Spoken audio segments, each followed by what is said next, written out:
Kepada sidang jemaat yang dikasihi Tuhan, sebelum kita masuk dalam acara ibadah doa dan penyembahan, kembali saya menyapa kita semua.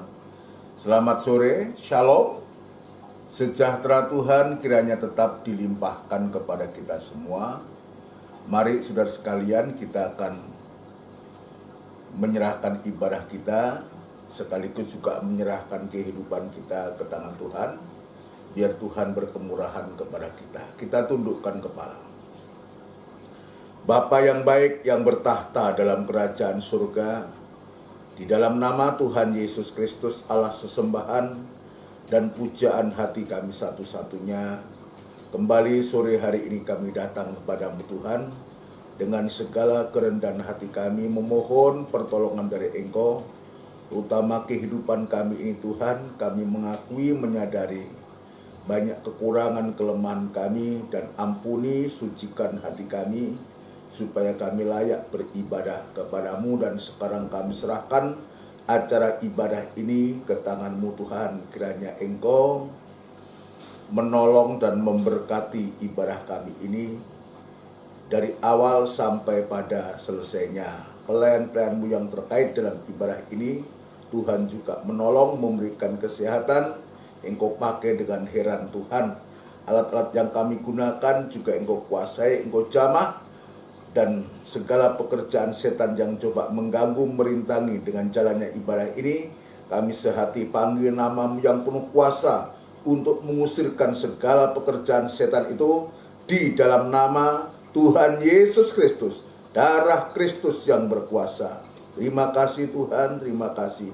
Kami yakin dan percaya Engkau sudah menolong kami semua Tuhan. Terima kasih, sebentar kami akan memuji, membesarkan nama-Mu. Ya Tuhan, berikan roh puji-pujian yang daripada Engkau sendiri. Di dalam nama Tuhan Yesus Kristus, kami alaskan doa dan sembahyang kami. Haleluya. Amin. Puji Tuhan. Saudaraku yang dikasihi Tuhan, mari kita siapkan diri kita, hati kita untuk kita masuk dalam ibadah.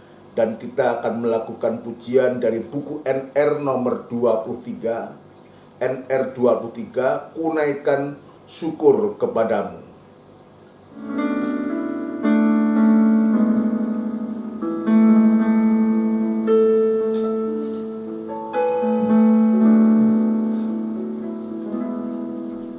Kunaikan syukur padamu Yesus, ku sembah sujud kepadamu Tuhan, di hadapan tahta kemuliaan-Mu, ku tinggikan, ku agungkan selamanya. Segala puji syukur bagi-Mu, ku tinggikan nama-Mu selalu. Kemuliaan hanya bagi-Mu, terpujilah nama-Mu.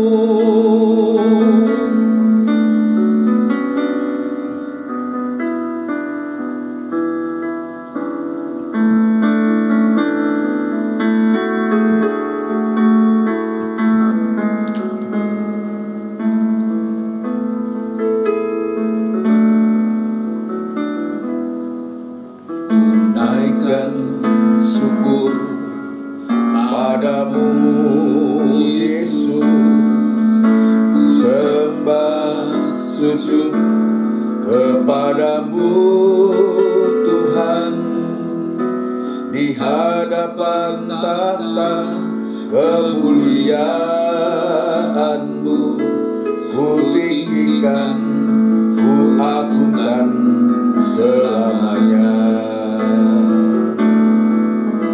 Segala puji syukur bagi-Mu, ku tinggikan namamu selalu. Kemuliaan hanya bagimu. Terpujilah namamu. Segala puji syukur bagimu. Ku tinggikan namamu selalu. Kemuliaan hanya bagimu. Terpujilah namamu. Terpujilah namamu. Haleluya. Biar syukur penyembahan kita, puja-puji kita hanya teruntuk kepada Dia yang sudah menyelamatkan kita semua. Itu sebabnya biarlah kehidupan kita di hari-hari tetap semangat, saudaraku, untuk mengagungkan serta memuliakan namanya. Mari kita akan lanjutkan pujian kita dari buku NR 120, saudaraku. Ya, peganglah tanganku Roh Kudus, sambil kita mempersiapkan diri untuk kita masuk dalam renungan firman Tuhan. Ya, NR 120, peganglah tanganku Roh Kudus.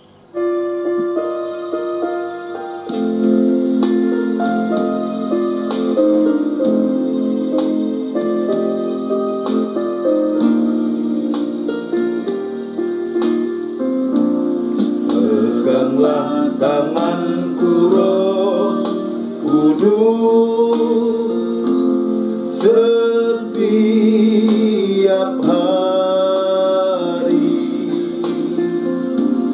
Ku tak dapat jalan sendiri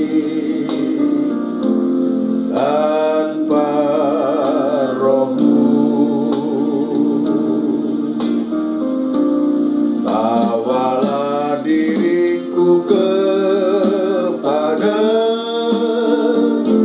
segala kebenaran, agar ku tidak tersesat mengikuti jalan-Mu. Peganglah tanganku Roh Kudus setiap hari. Ku tak dapat jalan sendiri tanpa Roh-Mu. Bawalah diriku kepada segala kebenaran, agar ku tidak tersesat mengikuti jalan-Mu.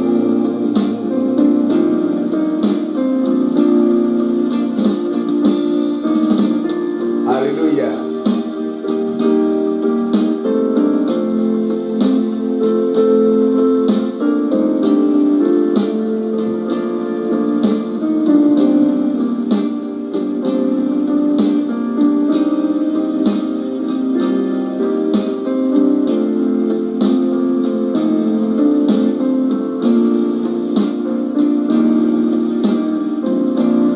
Bawalah diriku kepada segala kebenaran, agar ku tidak tersesat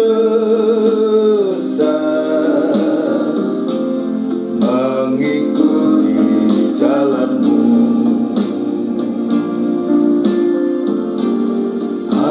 agar ku tidak tersesat, mengikuti jalan-Mu. Haleluya. Agar ku tidak tersesat, mengikuti jalan-Mu. Haleluya. Oh, haleluya. Bersama kita tundukkan kepala untuk kita berdoa untuk firman Tuhan. Benar Tuhan, jika Engkau tidak membawa kami, tidak mengasuh kami, kami akan tersesat Tuhan. Itu sebabnya bawalah kami, asuhlah kami, bimbing kami dengan pengajaran firman-Mu Tuhan, untuk supaya sungguh-sungguh kami boleh mengalami firman Allah, dan kami tidak tersesat Tuhan, dan kami melekat kepada Engkau. Terima kasih Tuhan Yesus, kami sudah memuji membesarkan nama-Mu. Saatnya kami akan belajar lagi untuk membaca firman-Mu, untuk mendengarkan firman-Mu ya Tuhan. Engkau berkemurahan Tuhan kepada kami semua, untuk supaya kami boleh mendengarkan firman-Mu dengan baik dan benar Tuhan. Urapi firman-Mu dan urapi kami sekalian dan pengurapan yang datangnya dari Tuhan sendiri. Terima kasih Bapa, terima kasih. Terima kasih. Kami berdoa pula Tuhan kepada gereja-gereja lain yang bersamaan beribadah semacam di tempat ini. Kiranya Tuhan juga menolong, memberkati para gembala-gembala, para hamba-hamba Tuhan dan tugas pelayanan kepada Engkau Tuhan, sehingga Tuhan sidang jemaat-Mu juga boleh dibina, dibimbing, diasuh oleh Engkau sendiri. Terima kasih Tuhan, sekali lagi hamba tetap berserah diri kepadamu, biar kemurahan dan belas kasihan-Mu tetap Tuhan nyatakan kepada hamba, untuk mampu menyampaikan firman-Mu dengan benar dan murni Tuhan, supaya nyata firman-Mu boleh menyucikan kehidupan kami, sehingga kami boleh mengalami pembaharuan yang datangnya dari Tuhan sendiri.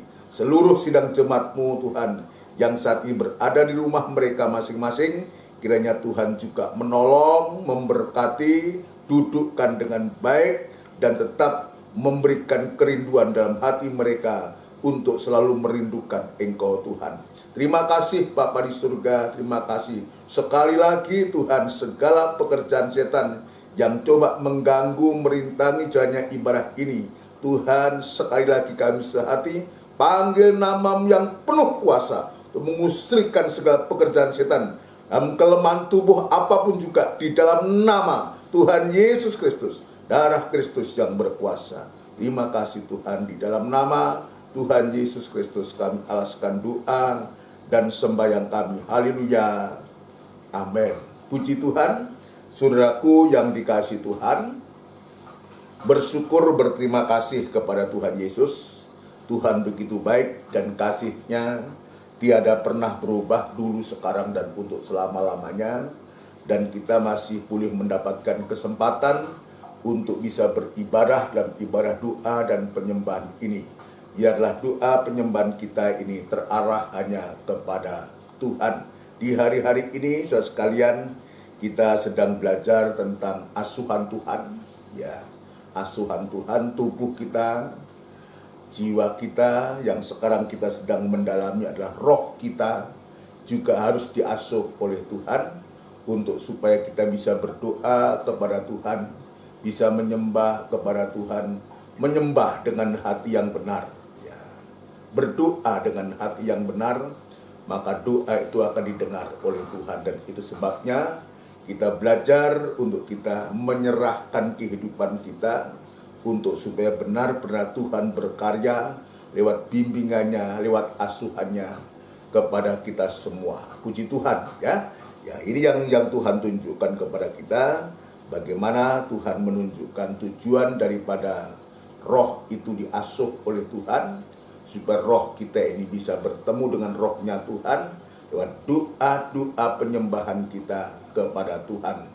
Doa orang benar itu, saudaraku, kalau kita Ya, doa orang benar itu jika dilakukan dengan iman, dengan yakin, dengan percaya, dengan iman itu artinya doa yang dilandasi oleh firman itu, saudaraku, maka ayat mengatakan besar kuasanya. Ya, besar kuasanya. Dan Tuhan tunjukkan contoh seorang nabi yang namanya Nabi Elia, saudaraku. Dia manusia seperti kita juga. Jika Tuhan juga memakai Elia, saudaraku, dan doa-doanya dijawab oleh Tuhan, saudaraku, tentu Tuhan juga tidak pernah membedakan siapapun juga. Maka doa itu jika dilandasi dengan firman Allah, ya, dilandasi dengan firman Allah, juga penyembahan itu dilandasi dengan firman Allah, maka Tuhan yang maha mendengar itu dan maha melihat itu akan mengabulkan doa-doa kita kepada Tuhan. Dan untuk itu biarlah hati kita dijamah oleh Tuhan, dibimbing oleh Tuhan, diasuh oleh Tuhan, supaya kita mempunyai hati, ya, hati yang bersih, ya, hati yang baik, untuk kita bisa menyembah kepada Tuhan. Yakobus pasal yang kelima, saudaraku. Yakobus pasal yang kelima kita akan membaca. Ya, kita mendapatkan contoh-contoh yang baik, yang indah, saudaraku.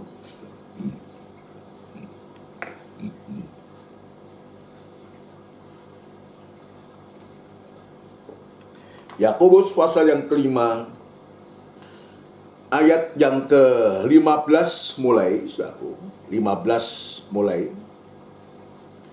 Dan doa yang lahir dari iman, jadi doa yang lahir dari iman itu artinya doa yang didasarkan atas iman itu. Iman itu adalah firman Allah. Ya, doa yang didasarkan oleh firman Allah itu, ya, akan menyelamatkan orang sakit. Artinya menyelamatkan orang sakit yang didoakan ataupun dia berdoa sendiri, saudaraku. Dan doa yang lahir dari iman akan menyelamatkan orang sakit itu, dan Tuhan akan membangunkan dia. Ini, saudaraku.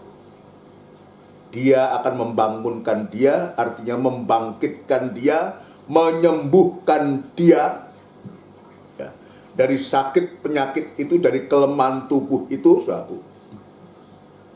Dan jika ia telah berbuat dosa, maka dosanya itu akan diampuni. Bukan hanya membangkitkan, bukan hanya menyelamatkan, bukan hanya menyembuhkan, saudaraku, tapi juga jika ada dosa, ya, katakan jika ia sudah atau telah berbuat dosa, maka dosanya itu akan diampuni.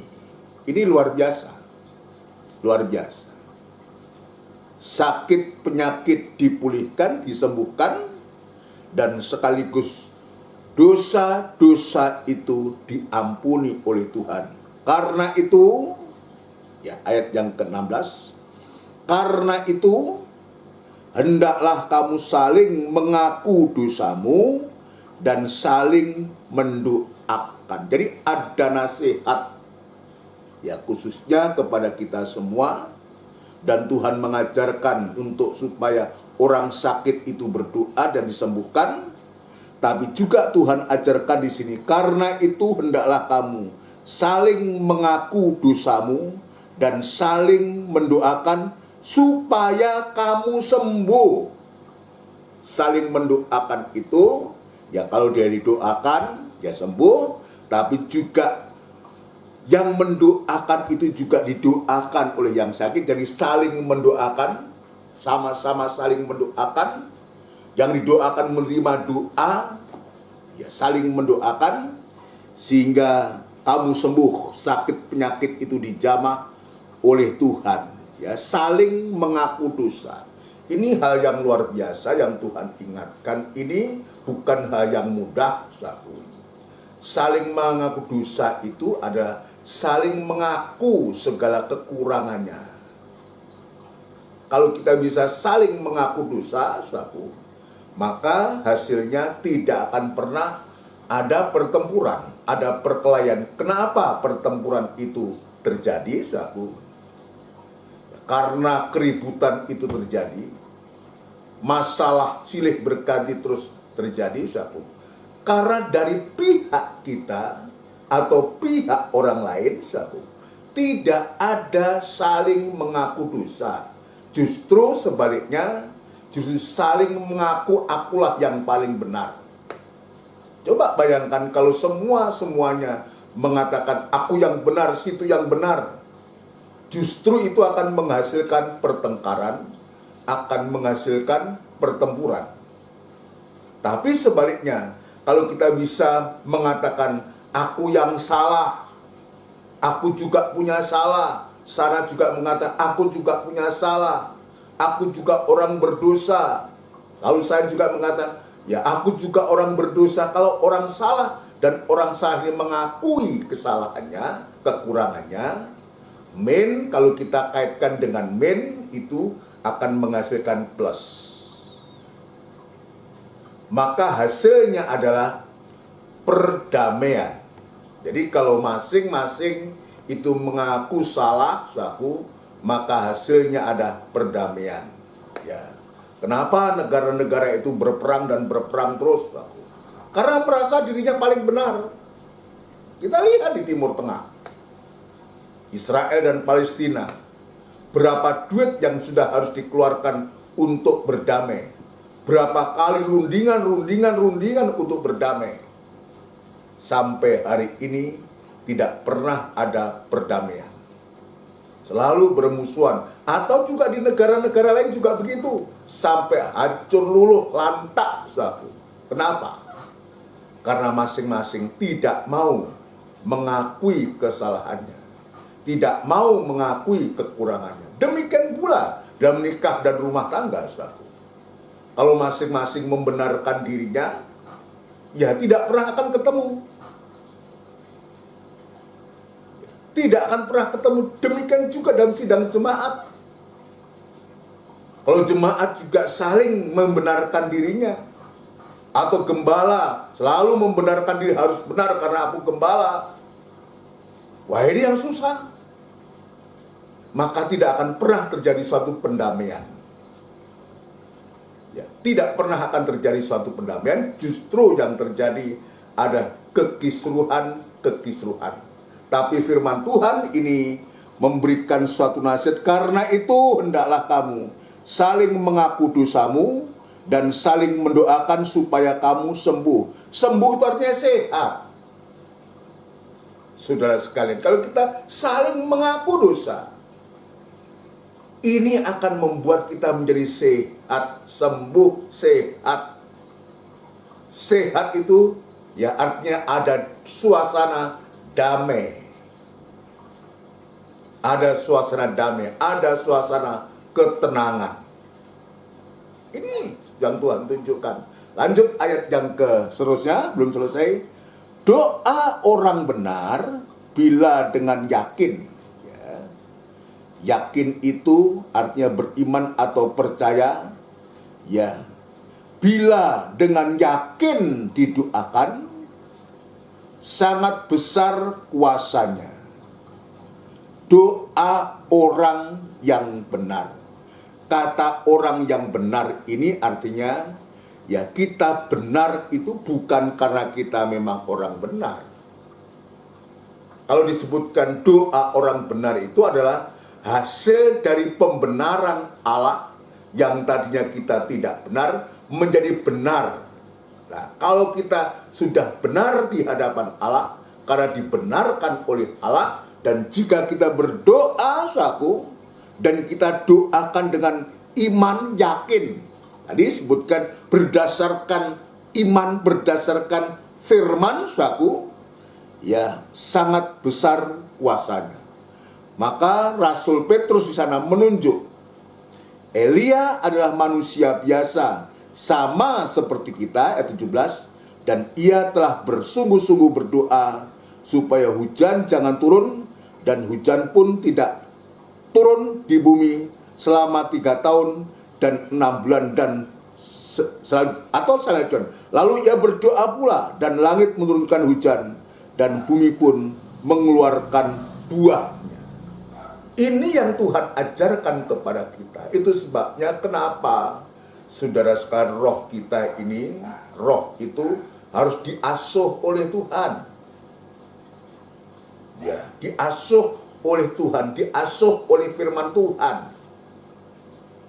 Ya, tadi dalam ibadah PA juga saya menyebutkan, ya, yaitu untuk supaya kita bisa menyembah roh, menyembah Allah itu dengan roh dan kebenaran, roh kecil roh kita dengan firman Allah, dengan kebenaran, menyembah Bapa dengan roh dan kebenaran, sebab Allah itu roh.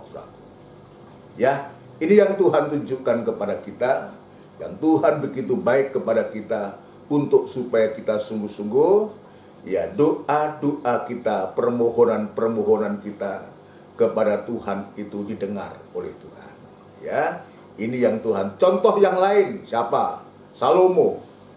Salomo ketika dia masih muda, saudaraku, ya, dia begitu luar biasa. Dia sudah menjadi raja ketika masih muda, saudaraku. Dan sampai Tuhan mengatakan, apa yang kau ingin minta? Jadi ini malah luar biasa. Tuhan menawarkan apa yang kau inginkan, yang ingin kau minta. Dan hebatnya ini adalah Salomo ini tidak meminta sesuatu yang lain, saudaraku. Yang dia minta adalah untuk supaya, ya, supaya dia faham untuk bisa memberikan suatu keadilan kepada bangsa yang besar.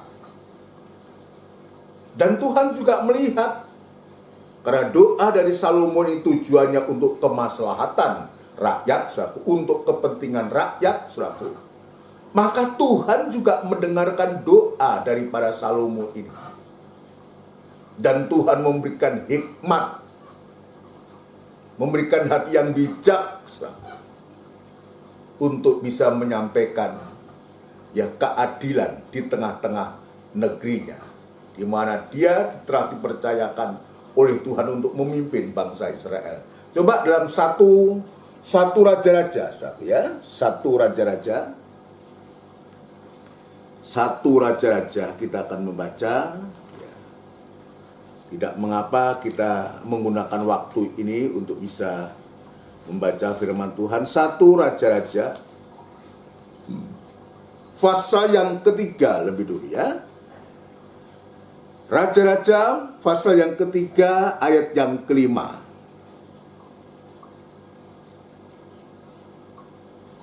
Di Gibeon itu Tuhan menampakkan diri kepada Salomo dalam mimpi pada waktu malam.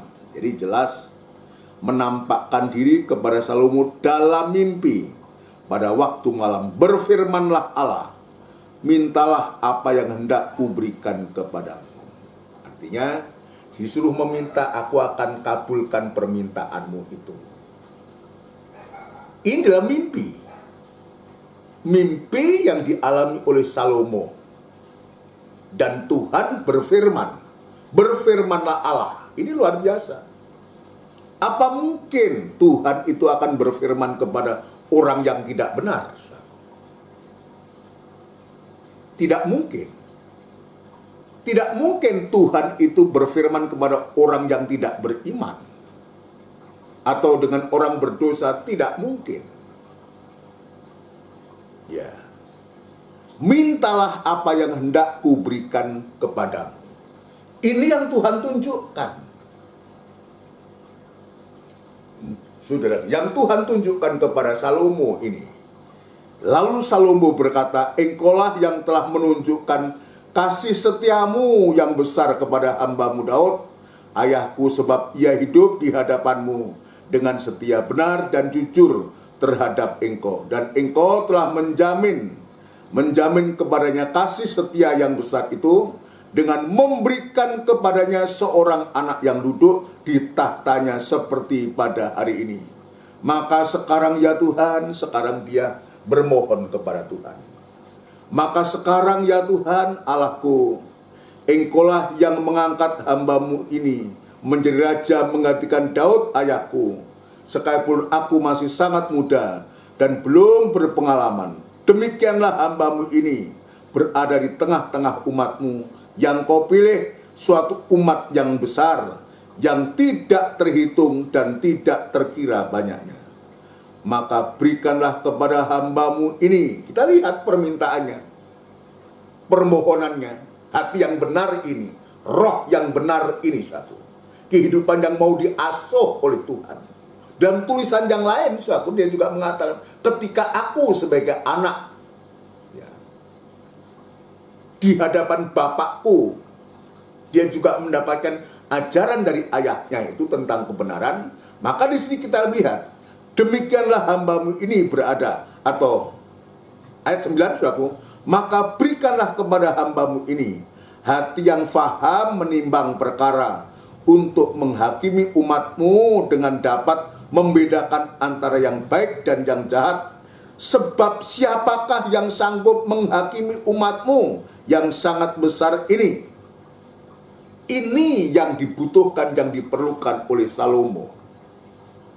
Sesungguhnya ini juga yang kita butuhkan di hari-hari ini, bukan membutuhkan perkara-perkara yang lain, saudaraku. Tapi kalau kebutuhan kemaslahatan ini dikemukakan, dinomorsatukan, saudaraku, maka Tuhan melihat, kita lihat, lalu adalah baik di mata Tuhan bahwa Salomo meminta hal demikian.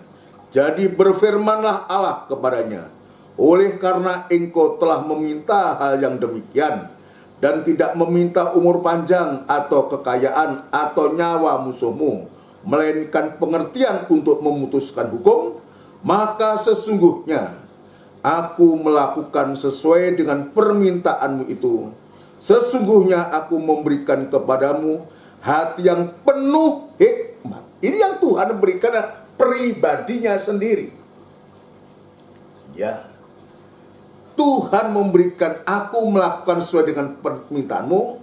Sesungguhnya aku memberikan kepadamu hati yang penuh hikmat dan pengertian, sehingga sebelum engkau tidak ada seorang pun seperti engkau, dan sesudah engkau takkan bangkit seorang pun seperti engkau, dan juga apa yang tidak kau minta aku berikan kepadamu, baik kekayaan maupun kemuliaan, sehingga sepanjang umurmu takkan ada seorang pun seperti engkau di antara raja-raja. Ini luar biasa.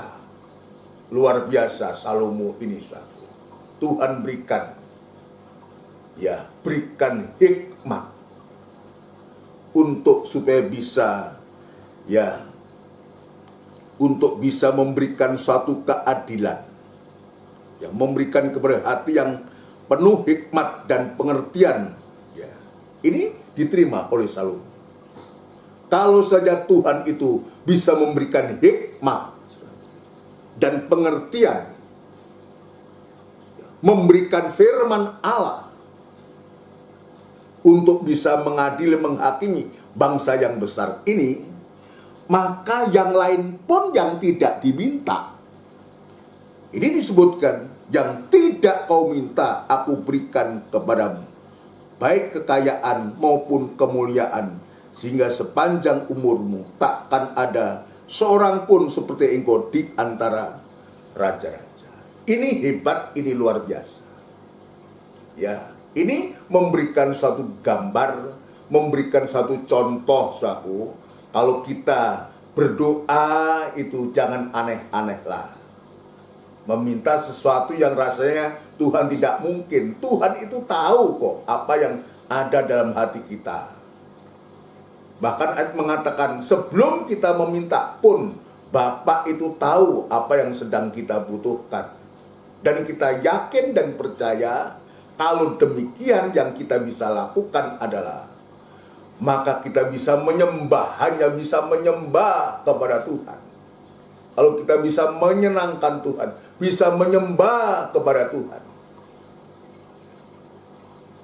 ya, kita bisa melayani Tuhan. Jadi menyembah itu sama dengan kita melayani Tuhan, memberikan penyembahan, pemujaan kepada Tuhan. maka sesungguhnya apa yang menjadi kebutuhan kita, apa yang menjadi keperluan kita itu sudah menjadi urusannya Tuhan. Ya, ini menjadi urusannya Tuhan. Tuhan yang akan mencukupkan segala sesuatunya. Mari sekarang kita akan kembali dalam Injil Lukas pasal yang ke-6 ayat yang ke-17 sampai dengan 19. Kita akan lanjutkan ini, saudaraku, sebab di sini Tuhan menunjukkan perkara yang luar biasa. Tidak mengapa kita membaca ulang ini, perikop ini, saudaraku, ya. Lukas pasal yang ke-6, ya, ayat 17 sampai 19, roh diasuh oleh Tuhan. Lalu ia turun dengan mereka dan berhenti pada suatu tempat yang datar. Di situ berkumpul sejumlah besar dari murid-muridnya dan banyak orang lain yang datang dari seluruh Yudea dan dari Yerusalem dan dari daerah pantai Tirus dan Sidon. Ini jelas. Kemarin dalam ibadah PA saya mengatakan bukan saja murid-murid yang berkumpul, tetapi juga orang lain yang tidak disebutkan murid itu juga berkumpul dari seluruh Yudea, dari Yerusalem, dari daerah pantai Tirus dan Sidon. Berarti terjadi suatu kegerakan, terjadi suatu fellowship besar, saudaraku, di tanah datar itu.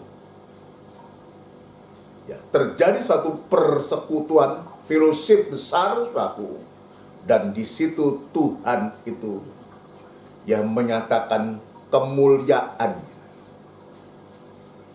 menyatakan kuasanya.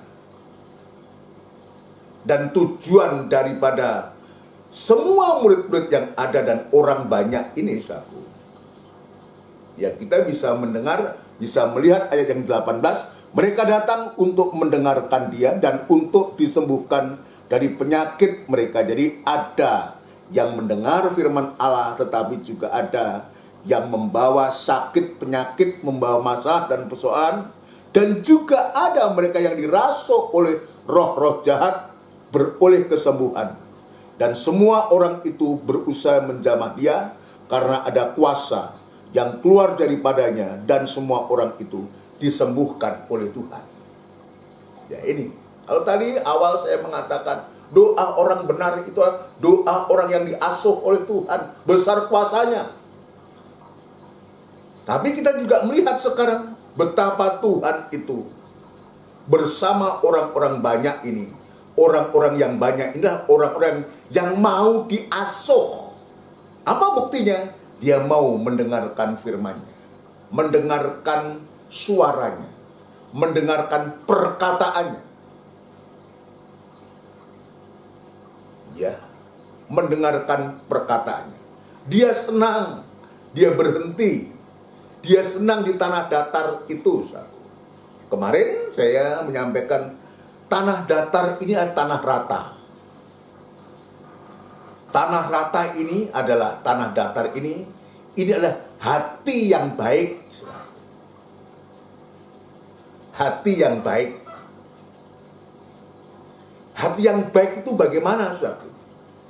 Saya mengatakan bahwa hati yang baik itu adalah hati yang dipersiapkan. Hati yang baik itu hati yang didasarkan. Hati yang sudah diasuh, dibimbing oleh firman Allah, untuk supaya hati itu menjadi baik.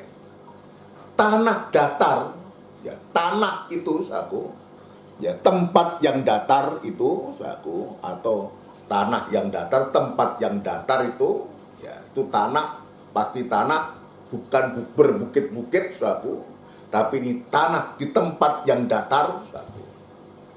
Ya, pada umumnya tempat yang datar, tanah yang datar, saudaraku. Tempat yang datar atau tanah yang datar inilah yang saya sebutkan adalah, ya, hati yang baik, tanah hati yang baik. Tanah hati yang baik itu ada tanah yang dipersiapkan, saudara sekalian. tanah yang siap untuk ditaburi. Ya, tanah ini juga bicara tentang jiwa-jiwa, kehidupan manusia. Dalam kitab Kejadian, ya manusia diciptakan dari debu tanah dan dihembuskan nafas hidup. Dia berhenti di tanah yang datar itu, di kehidupan yang baik, kehidupan yang jujur. Nah, tanah yang baik inilah tanah yang siap, atau kehidupan yang baik inilah tanah kehidupan yang punya hati yang baik inilah yang siap untuk menerima firman Allah. Dan di sini disebutkan mereka datang untuk mendengarkan Dia. Tanah yang baik itu adalah tanah yang siap untuk menerima taburan dari benih. Tanah yang disiapkan itu adalah tanah yang siap untuk menerima taburan yang daripada gandum atau benih itu. Dalam perumpamaan, dalam Injil Matius pasal yang ke-13, ya. Injil Matius pasal yang ke-13, kita coba akan membaca ke sana, saudara.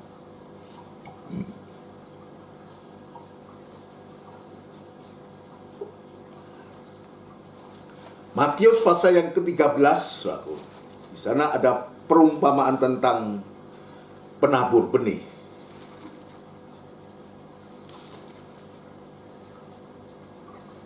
Ya. Perumpamaan tentang seorang penabur, pasal 13, ya. Saya tidak baca semua, coba saya baca ayat yang keempat mulai. Ya, ada tempat penaburan, ada 4 tempat penaburan.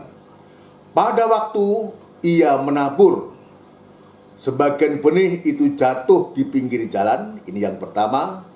Lalu datanglah burung dan memakannya sampai habis. Sebagian jatuh di tanah yang berbatu-batu, ini yang kedua, yang tidak banyak tanahnya. Lalu benih itu pun segera tumbuh karena tanahnya tipis. Tapi sesudah matahari terbit, lajulah ia dan menjadi kering karena tidak berakar. Sebagian lagi jatuh di tengah semak duri. Lalu makin besarlah semak itu dan menghimpitnya sampai mati. Yang ke-8, perhatikan, dan sebagian jatuh di tanah yang baik. Nah, ini yang dimaksud tanah datar itu tanah hati yang baik, saudaraku. Ya, perhatikan. Ya, lalu dan sebagian jatuh di tanah yang baik, lalu berbuah. Ada yang 100 kali lipat, ada yang 60 kali lipat, ada yang 30 kali lipat.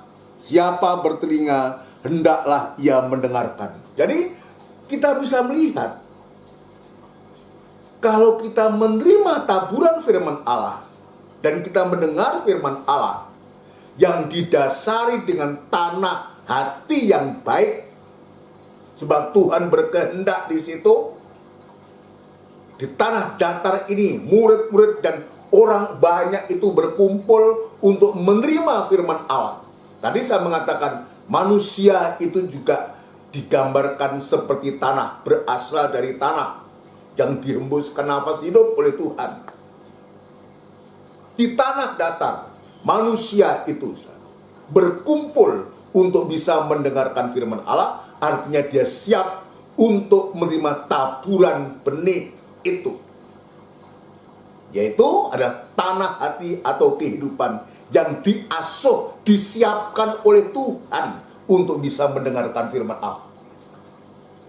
Saudara sekalian, ini luar biasa yang Tuhan tunjukkan kepada kita ini. Ya, puji Tuhan. Apa itu? Sementara ada yang jatuh di pinggir jalan, ya, burung datang. Ada juga yang jatuh di tempat berbatu-batu yang tidak banyak tanahnya. Ya. Ada yang jatuh di semak duri, saudara sekalian. Tapi yang disebutkan yang berhasil itu hanya tanah yang jatuh di tanah yang baik. Coba kita lihat, saudaraku. penjelasannya ayat 18. Karena itu dengarkanlah ya, arti perumpamaan penabur itu kepada tiap orang yang mendengar firman tentang kerajaan surga tetapi tidak mengertinya. Datanglah si jahat dan merampas yang ditaburkan dalam hati orang itu. Itulah benih yang ditaburkan di pinggir jalan. Datang firman Tuhan. Ya. Tapi tidak mengerti. Datang si jahat, merampas dan tidak menghasilkan apa-apa. Karena jatuh di pinggir jalan. Benih yang ditaburkan di tanah yang berbatu-batu ialah orang yang mendengar firman itu. Ya, orang yang mendapatkan asuhan itu dan segera menerimanya dengan gembira, tetapi ia tidak berakar dan tahan sebentar saja apabila datang penindasan atau penganiayaan karena firman itu, orang itu pun segera murtad. Jadi tidak bertahan, tidak tahan dalam penderitaan suatu, tidak tahan dalam sengsara suatu, dan pada akhirnya dia harus murtad tinggalkan Tuhan. Yang ditaburkan di tengah-tengah semak duri ialah orang yang mendengar firman itu, lalu kekhawatiran dunia ini dan tipu daya kekayaan menghimpit firman itu sehingga tidak berbuah. Yang jatuh di semak duri itulah orang yang penuh dengan ketakutan dan kekhawatiran dunia ini. Menghimpit firman, artinya tidak memberikan firman Allah itu berkembang, tumbuh, saudaraku, dan akhirnya juga tidak berbuah. Tapi perhatikan, ya, perhatikan ayat 23. Yang ditaburkan di tanah yang baik ialah, perhatikan, orang yang mendengar firman itu dan mengerti. Jadi ini yang benar. Mendengar firman dan mengerti ketika Tuhan itu mengasuh kita dengan firman-Nya, mengasuh roh kita dengan firman-Nya, saudaraku. Kita berusaha sampai kita bisa mengerti. Kalau kita bisa mengerti, maka kita juga bisa mempraktekkan firman Allah itu. Saudara sekalian, ya, kalau kita tidak mempraktekkan firman Allah, ya kita tidak memberikan hasil apa-apa. Tapi kita lihat, saya ulangi, yang ditaburkan di tanah yang baik ialah orang yang mendengar firman itu dan mengerti, dan karena itu ia berbuah. Ada yang 100 kali lipat, ada yang 60 kali lipat, ada yang 30 kali lipat. Mendengar firman Allah, mengerti itu artinya mengerti untuk supaya dia mempraktekkan firman Allah sehingga bisa menghasilkan suatu hasil. Mulai dari 100 kali lipat, 60 kali lipat, dan 30 kali lipat. Ini hasil yang penuh.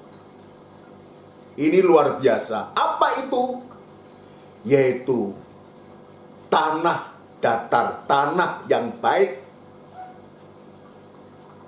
tanah hati yang baik, tanah hati yang jujur, tanah hati yang benar. Kemarin saya mengatakan, ya, mempunyai hati, tanah hati, punya hati nurani yang baik, ya, kepada Allah. Hati nurani yang baik kepada Allah. Dan kehidupan yang semacam ini, tadi dalam Yakobus, kalau dia berdoa, doanya didengar oleh Tuhan. Seperti hanya Elia berdoa. Dia minta supaya tidak turun hujan, ya, hujan pun tidak turun. Ketika dia meminta turun hujan, maka hujan itu turun. Manusia biasa, tapi doanya dikenan oleh Tuhan. Seperti hanya doa dari Salomo didengar oleh Tuhan. Nah, sekarang bagaimana kita? Kalau demikian adalah, maka kita harus benar-benar mempunyai tanah hati yang baik. tanah hati yang dipersiapkan, diasuh untuk siap untuk mendapatkan taburan. Artinya siap untuk kita bisa mendengarkan Dia, mendengarkan firman Allah yang Dia sampaikan lewat ibadah ini. Dari firman Allah yang kita dengar, maka akan menghasilkan iman. Iman itu datang dari mendengar firman Allah. Ya. Roma pasal yang ke-10 kita akan membaca. Roma pasal yang ke-10.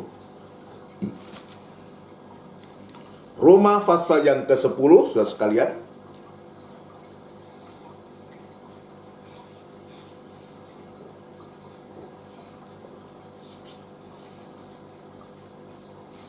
Roma pasal yang ke-10 ayat yang ke-17.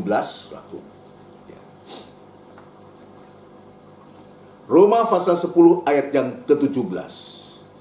Jadi iman timbul dari pendengaran, dan pendengaran oleh firman Kristus. Itu tujuannya. Tidak mungkin kita bisa melakukan firman Allah tanpa kita mendengar dengan baik. Mendengar dan mengerti, artinya mendengar dan melakukan. Tanah hati yang baik ini adalah kehidupan yang mendengar firman Allah dan mengerti dan melakukan firman Allah. Dia mendengar firman, aku sebutkan, jadi iman timbul dari pendengaran. Kalau kita tidak mau mendengar sesuatu, tidak mau menerima taburan benih itulah firman Allah, bagaimana kita bisa beriman? Bagaimana kita bisa mempunyai iman? Itu mustahil. Itu sebabnya kita bisa melihat dari kisah dalam Injil Lukas pasal yang ke-6 itu, setelah mereka berkumpul di tanah datar ini, baik itu murid-murid ataupun orang lain, ya, dari tempat-tempat yang lain itu, mereka datang untuk mendengarkan Dia. Ini penting. Ya, ini penting, bukan semata-mata untuk mencari kesembuhan dari sakit penyakit atau dirasuk oleh roh-roh jahat, bukan. Tapi terutama bisa mendengar lebih dulu. Maksudnya untuk supaya kita percaya. Percaya. Itu sebabnya Tuhan mengatakan kepada Thomas, kamu percaya karena kamu melihat. Berbagai orang yang percaya sekalipun tidak melihat. Itulah kehidupan kita. Di hari-hari ini kita diajar. Kita secara pribadi tidak bisa bertemu Yesus. Dia sudah ada di surga. Tapi Dia memberikan firman Allah ini. Untuk supaya kita percaya. Untuk supaya kita beriman. Iman timbul dari mendengar. Mendengar apa? Mendengar firman. Dan pendengaran oleh firman Kristus. Mendengar firman Allah. Firman Allah yang diucap katakan. Firman Allah yang diungkap bukakan.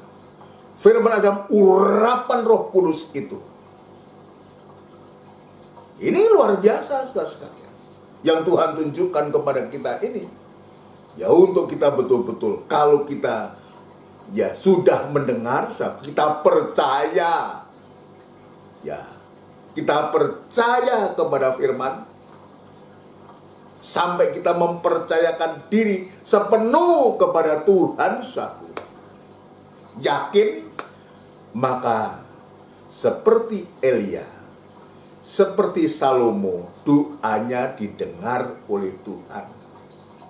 Kalau mereka membawa masalah persoalan, ini disebutkan ya, dan untuk disembuhkan dari penyakit mereka dan juga yang dirasuk oleh roh-roh jahat.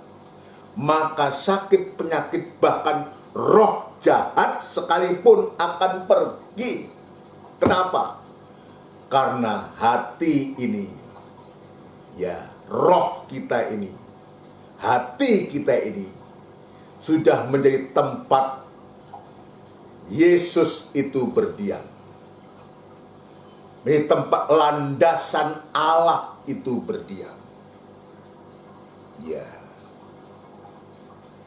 Hati ini menjadi tempat yang rata. Hati sudah menjadi jujur, hati yang baik, punya nurani, hati nurani yang baik, saudara sekalian. Ya. Ini kita lihat. Ya. Dan hati yang baik itu adalah, ya, juga disebutkan dalam Yesaya adalah tempat untuk hadirnya, tempat untuk menampung kemuliaan Tuhan. Ya, di mana kemuliaan Allah itu dinyatakan, saudara sekalian. Coba kita membaca Yesaya pasal yang ke-40. Yesaya pasal yang ke-40, saudaraku, kita akan membaca ayat yang ke-4, saudaraku. Yesaya pasal yang ke-40 ayat yang ke-4.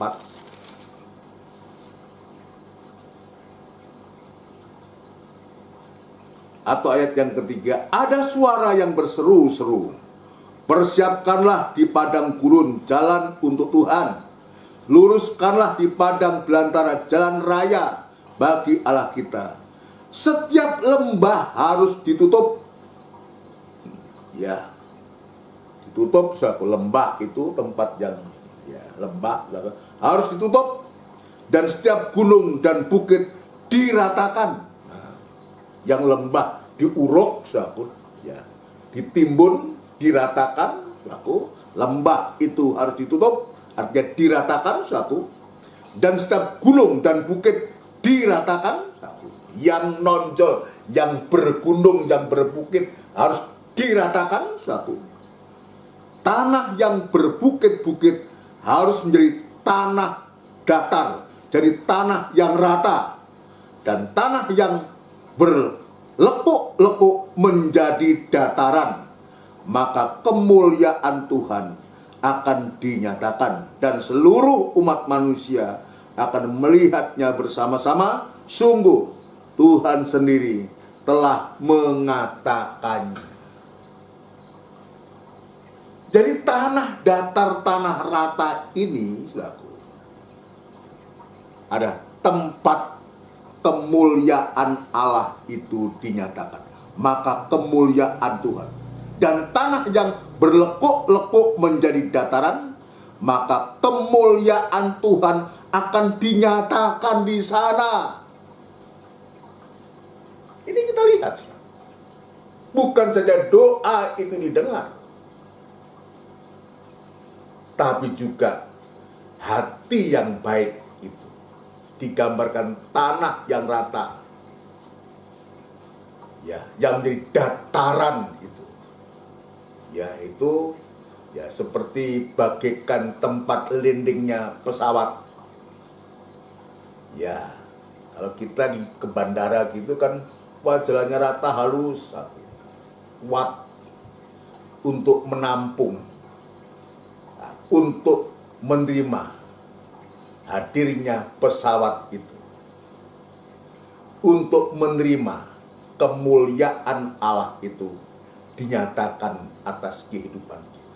Artinya tanah datar, tanah rata ini tempat Allah, kemuliaan Allah dinyatakan, sama dengan tempatnya Allah berdiam di dalam hati tanah hati kita. Ini luar biasa yang Tuhan tunjukkan. Jadi kita belajar, saudara. Biar kita selalu berada di tempat yang menjadi sasaran Tuhan. Itulah tempat yang datar. Tempat di mana kemuliaan Allah itu akan dinyatakan. Tadi saya mengatakan, hati yang baik, hati yang dipersiapkan itu, hati yang benar itu ya doanya juga didengar oleh Tuhan. Dan juga menunjukkan hati yang baik itu, tanah hati yang baik itu, dia siap sanggup untuk menerima taburan benih dan akan menghasilkan hasil yang penuh. Kalau berdoa dia dijawab oleh Tuhan. Dijawab oleh Tuhan. Dan sekarang kita ya maju selangkah menjadi tempat kemuliaan Allah itu dinyatakan.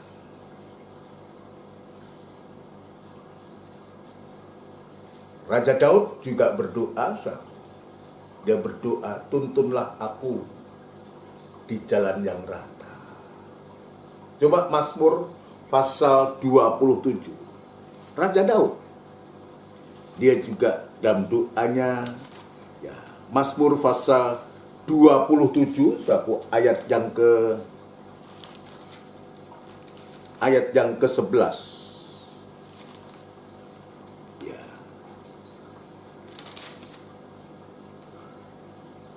Puji Tuhan. Mazmur pasal 27 ayat yang ke-11. Tunjukkanlah jalanmu kepadaku ya Tuhan, dan tuntunlah aku di jalan yang rata, oleh sebab seteruku.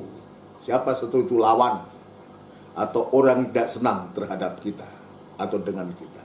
Itu setru. Orang yang memusuhi kita atau lawan. Ya, di hadapan lawan, di hadapan setru. Ya, yang harusnya kalau kita ketemu setru, ketemu orang yang tidak senang dengan kita, kan kita akan menyingkir, kita menghindar. Tapi Daud dia mengatakan, tuntunlah aku di jalan yang rata, oleh sebab setruku ini. Artinya, sekalipun ada orang yang memusuhi, ada orang yang membenci, ya, yang selalu menyakiti kita, ya, dan Daud mengatakan, tuntunlah aku di jalan yang rata, untuk supaya kita tetap mempunyai hati yang baik, ya, mempunyai hati yang benar. Hati yang baik ini tidak terpengaruh dengan setru, dengan lawan, dengan orang yang memusuhi kita. Ini doa Daud. Ini doa Daud. Tunjukkanlah jalanmu padaku ya Tuhan. Ini kalimat ini merupakan suatu doa kepada Tuhan. Juga kepada kita juga demikian. Ya, Yesaya menyatakan, ya tadi dikatakan untuk supaya dia mempunyai tempat yang rata, dataran untuk supaya menjadi kemuliaan Allah itu dinyatakan. Tetapi Daud juga mengatakan, tunjukkanlah jalanmu kepadaku ya Tuhan, dan tuntunlah aku di jalan yang rata, oleh sebab setruku tidak bisa dipengaruhi dan tidak mau dipengaruhi oleh keadaan apapun. Tetap menjaga hati itu tetap baik, tanah hati itu tetap baik. Kenapa? Supaya dia tetap bisa menerima taburan benih firman Tuhan, supaya dia bisa tetap mendengarkan dia. Dalam Injil Lukas pasal 6 ayat 18, mereka datang untuk mendengarkan dia, untuk supaya tetap bisa mendengarkan dia, mendengarkan firman-Nya itu lebih dari semua. Apalah artinya setru, apalah artinya lawan, apalah artinya orang yang tidak senang terhadap kita, yang memusuhi kita. Sebab Allah berfirman lewat Rasul Paulus, jika Allah itu di pihak kita, ya, Roh Allah itu diam dalam kita, hati kita tempat hadirnya, menjadi landasan untuk hadirnya kemuliaan Allah, atau tempatnya Allah berdiam dalam hati kita. Siapa yang menjadi lawan kita? Itu Roma pasal 8 jelas. Jika Allah di pihak kita, siapa yang menjadi lawan kita? Tidak ada. Tidak ada. Itu sebabnya, saudaraku, biarlah kehidupan kita di hari-hari ini betul-betul ya ada satu kerinduan untuk diasuh. Kerinduan untuk bisa mendengarkan firman Allah, mendengarkan Dia. Kalau kita bisa mendengarkan Dia, bisa menerima taburan benih firman Allah, akan menghasilkan hasil 100 kali ganda, 60 kali ganda, dan 30 kali ganda. Dan Injil Lukas ini, kalau kita bisa mendengarkan Dia, maka sakit, penyakit, dan roh-roh jahat itu dipulihkan, disembuhkan oleh Tuhan. Apapun sakit penyakit, apapun masalah dan persoalan kita, bahkan roh-roh yang merasuk, yang mengganggu kita, mengganggu pikiran dan hati kita, dijamah oleh Tuhan. Dijamah oleh Tuhan. Nanti syaratnya, jika Tuhan izinkan, adalah hari Minggu. Ya, saya sebutkan saja, syaratnya adalah di samping dia mendengarkan firman Allah, mendengarkan dia berfirman, itu adalah yang ke-19 itu. Semua orang banyak itu, dan semua orang banyak itu berusaha menjamah dia. Dekat, erat, berusaha erat, bukan saja mendengar, tapi dia ingin erat dengan Tuhan. Dekat, bisa menjamah, bisa menyentuh. Maka sebaliknya, Tuhan juga kembali menjamah orang-orang itu dan disembuhkan oleh Tuhan. Dijamah oleh Tuhan. Ayo, siapapun kita di hari-hari ini, apapun keadaan kita, jangan putus asa. Aku sudah berdoa, sudah berdosa om. Gini, iya, justru itulah yang Tuhan nanti Tuhan tunggu. Aku sakit om, banyak sakit penyakit, banyak persoalan. Dan Yesus dia mengatakan, aku datang bukan untuk orang sehat, tapi orang yang tidak sehat. Hanya orang yang sakit membutuhkan tabib. Kalau sudah sakit, sudah ada masalah, persoalan, dosa, dan apapun juga, saudara, berarti kita atau saudara semua, dan kita semua, membutuhkan tabib itu. Membutuhkan pertolongan. Kita perlu untuk mendengar, dan perlu untuk menjamah dia. Ya. Ada yang mengatakan, asalku jamah saja, maka aku akan menjadi sembuh. Menjamah. Dan akhirnya dia dijamah juga oleh Tuhan. Ya, orang yang mengalami pendarahan, ya, dalam Injil, kalau tidak salah Injil Lukas, saudaraku, saya teringat ayat itu, ya mudah-mudahan benar, saudaraku.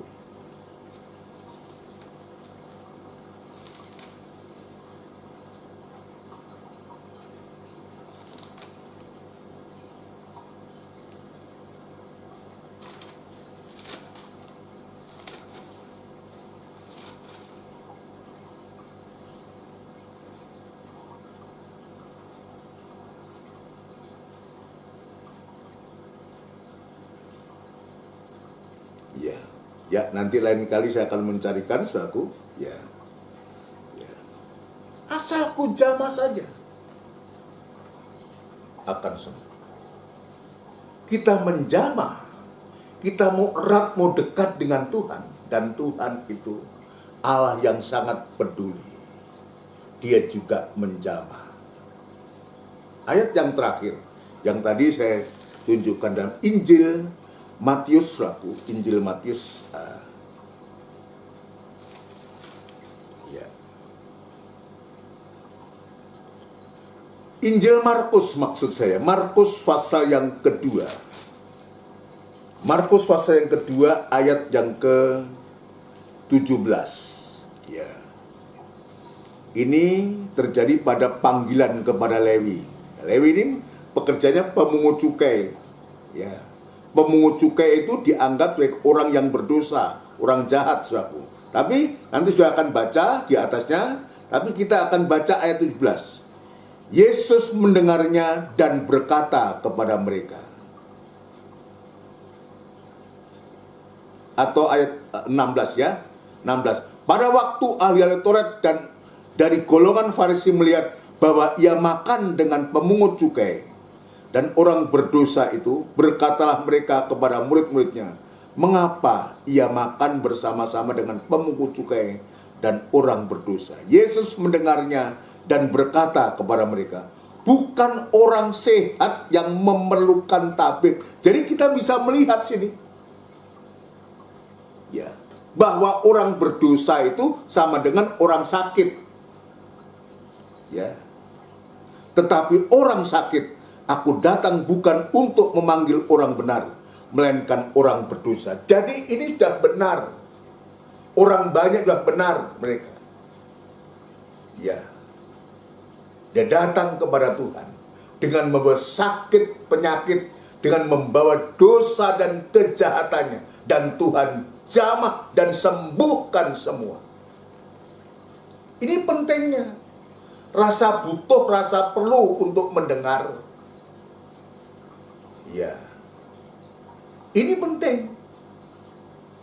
Hati yang baik, hati yang merindu, hati yang disiapkan, itu penting buat kita.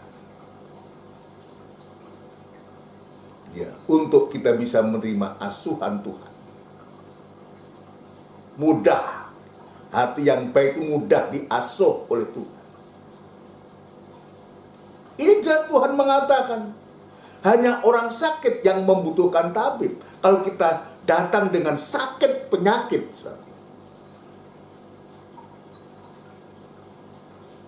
ya, kita datang dengan kehidupan hati yang berdosa kepada, sudah tepat. Sebab dia jelas mengatakan, saudaraku, ya, dia datang kepada orang-orang berdosa. Kepada orang-orang berdosa itu dia datang. Bukan orang yang sehat yang memerlukan tabib, tetapi orang yang sakit. Aku datang bukan untuk memanggil orang benar, melainkan orang berdosa. Untuk dijamah oleh Tuhan, untuk diampuni oleh Tuhan, untuk dipulihkan oleh Tuhan. Amin, saudaraku. Luar biasa Tuhan itu terhadap kehidupan kita. Sungguh agung dan ajaib firman Tuhan itu.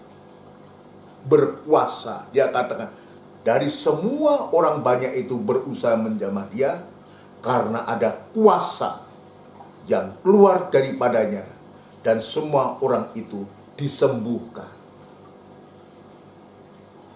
dipulihkan, dijamah oleh Tuhan. Amin, saudaraku. Mari kita akan melakukan pujian dari buku Psallo, saudaraku. Buku Psallo nomor 74. Psallo 74. Psallo nomor 74. Firman-Mu agung.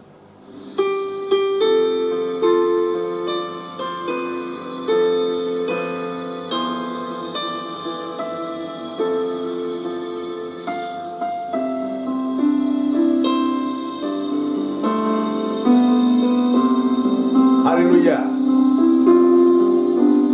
Betapa, oh Tuhan, firman-Mu agung, memancarkan kehidupan manusia berdosa.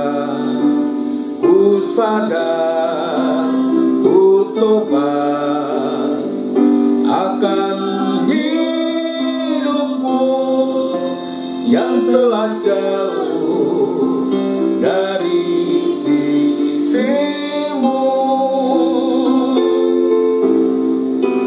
Tuhan, ucapkan syukur karena firman-Mu aku kembali pada jalan keselamatan, terlepas dari beban dosa.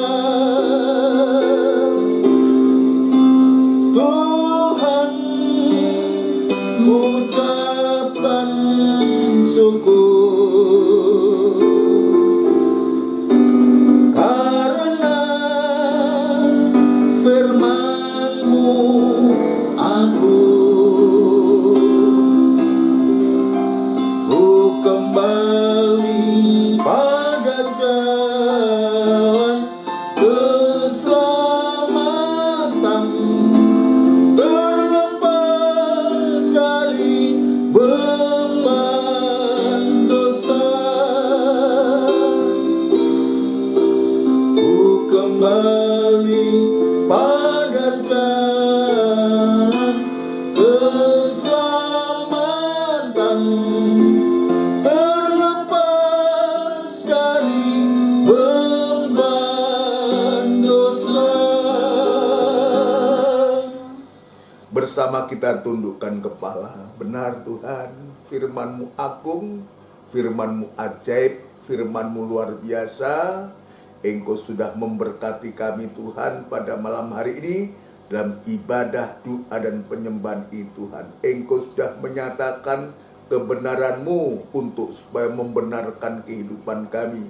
Hati yang tidak baik, hati yang jahat menjadi hati yang baik, hati yang jujur, sehingga siap untuk menerima taburan benih firman-Mu, siap untuk mendengarkan firman-Mu, sehingga keajaiban-keajaiban itu terjadi dalam kehidupan kami. Terima kasih Tuhan, terima kasih untuk firman-Mu yang begitu agung dan mulia ini Tuhan. Terima kasih, terima kasih. Engkau sudah memberikan contoh-contoh Tuhan, kehidupan-kehidupan yang benar, semacam Salomo juga menjadi contoh Tuhan.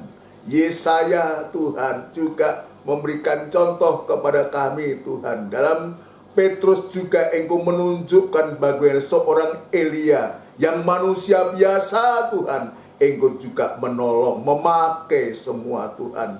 Itu sebabnya biarlah Tuhan hati ini selalu dibimbing, selalu diasuh oleh firman-Mu Tuhan, supaya kami menjadi kehidupan-kehidupan yang nantinya juga berguna dan dipakai oleh Tuhan. Terima kasih Bapa di surga. Terima kasih untuk firman-Mu yang begitu luar biasa, yang sudah memberkati kami. Dalam nama Tuhan Yesus Kristus, kami alaskan doa dan sembahyang kami. Haleluya. Amin. Puji Tuhan, saudaraku yang dikasihi oleh Tuhan. Demikian rangkaian firman Allah dan ibadah doa pada malam hari ini. Tuhan sudah memberkati kita semua. Mohon perhatiannya kepada kita semua untuk jadwal ibadah kita, saudaraku.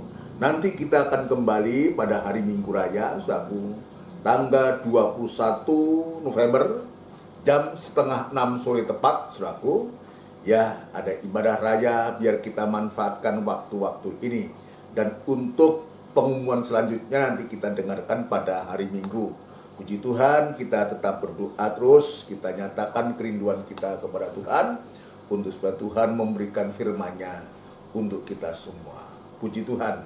Juga nanti kita berdoa untuk sidang jemaat semua, orang-orang yang sakit ya, atau mungkin juga yang dalam pemulihan di rumah, biar Tuhan juga memberikan pertolongan ya, memberikan pertolongan. Juga nanti berdoa untuk istri Bapak Kaleb Wonohadi, saudaraku, yang kemarin itu menjalani operasi, saudaraku, operasi ya sedikit ada ya, operasi di menghadapi operasi dan sudah dilaksanakan, dan sekarang dalam proses pemulihan di Rumah Sakit Angkatan Laut. Tuhan menjamah dan Tuhan segera pulihkan dan sembuhkan juga Bapak Budiono, ya Ibu Ani Warau juga kita doakan, saudara itu, dan juga Om Edwin selalu kita doakan, orang-orang tua kita juga kita doakan biar Tuhan memberikan semangat yang baru kepada orang-orang tua kita dan kita semua. Mari kita tundukkan kepala, kita akhiri ibadah ini dengan doa berkat Tuhan. Tidak putus-putusnya kami mengucapkan syukur, terima kasih untuk lawatanmu, untuk perhatianmu, untuk asuhanmu kepada kami. Tuhan, tanpa asuhanmu kami sungguh-sungguh, Tuhan, kami akan mengalami kesulitan-kesulitan, bahkan tersesat dan pada akhirnya binasa. Tetapi kami yakin jika Engkau mengasuh kami, biarlah memberikan hati kami hati yang rela, hati yang jujur, hati yang baik, hati yang benar, untuk membawa kehidupan kami berkenan di hadapan Engkau Tuhan. Terima kasih Bapa, terima kasih kepada seluruh sidang jemaat-Mu. Tuhan, Engkau kiranya menolong, Engkau memberkati Tuhan, mulai dari nikah, rumah tangga, usaha, pekerjaan mereka semua terberkati. Terima kasih Tuhan, sidang jemaat-Mu yang dalam masalah persoalan sakit penyakit dosa ataupun apapun juga, Tuhan juga ampunkan segala kesalahan kekurangan sidang jemaat-Mu kami semua Tuhan, supaya menjadi kehidupan yang berkenan di hadapan Engkau. Terima kasih Tuhan, terima kasih nama-nama yang sudah kami sebutkan, baik yang dalam pemulihan di rumah sakit ataupun di rumah.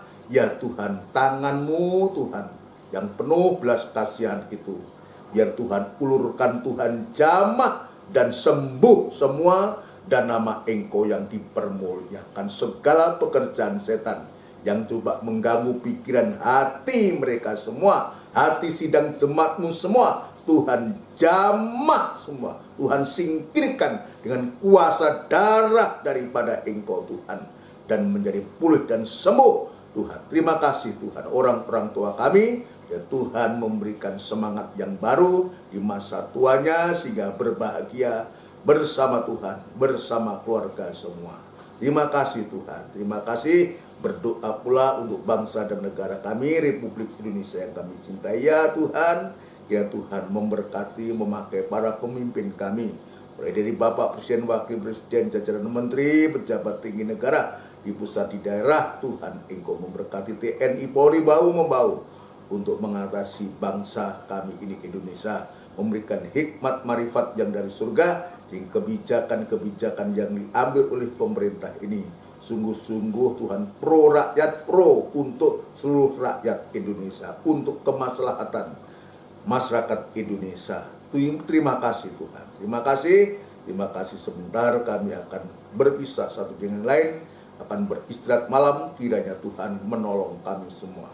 Saudaraku yang kekasih, biarlah rahmat, anugerah, cinta yang besar yang datangnya dari Allah Bapa, Sang Putra dan Roh Kudus, yang sepenuhnya di dalam nama Tuhan Yesus Kristus. Haleluya. Amin. Puji Tuhan. Selamat malam saudara sekalian. Salam sehat. Amin.